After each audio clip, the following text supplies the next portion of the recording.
Për herë të parë foli lexuesit shqiptar në 1960-ën, kohë kur Pashko Gjeqa e solli në Shqip kryeveprën e Dante Alighirit, komedin hyjnore, që përbëhet nga 3 pjesë: Ferri, Purgatori dhe Parajsa. U desh të kalonin plot 60 vite që dritën e botimit ta shohim me një gjuhë të pasuruar pjesa e parë Ferri, ku këtë mision këtë herë mori mbi supe shkrimtari shkodran Meritan Spahia. Promovimi i tij u bë në qendrën rinore Arka në pranitje një numrit kufizuar pjesëmarrësish në respektim të rregullave anti-Covid.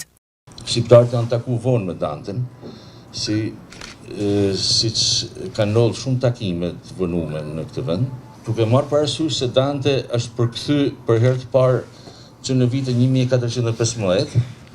Përkthimi i parë i veprës tij është bërë në një gjuhë të vdekur, në latinisht, më vonë nuk ka rresht së përkthyri.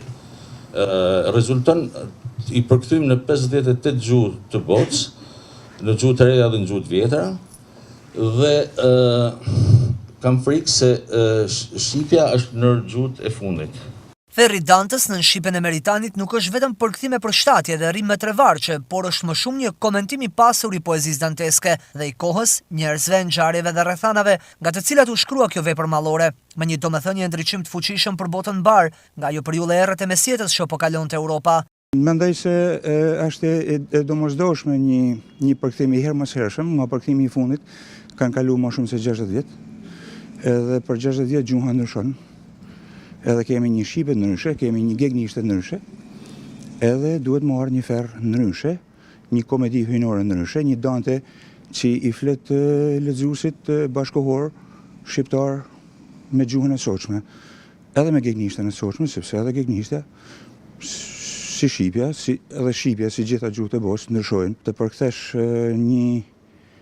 një shkrimtar nga një epokë tjetër, 700 vjet na dojnë ma vdekja poetit, është edhe më vështirë, sepse ndryshojnë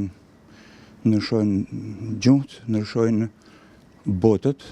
Dantja sot është e domosdoshme mu lexu brenda italishtes, është e domosdoshme mu lexu me komente, sepse është një epokë tjetër, një botë krejt tjetër, por poezi, kështu që me përkthy poezinë të një bote tjetër, të një gjuhë tjetër, të një epoke tjetër, gjithmonë është e vështirë.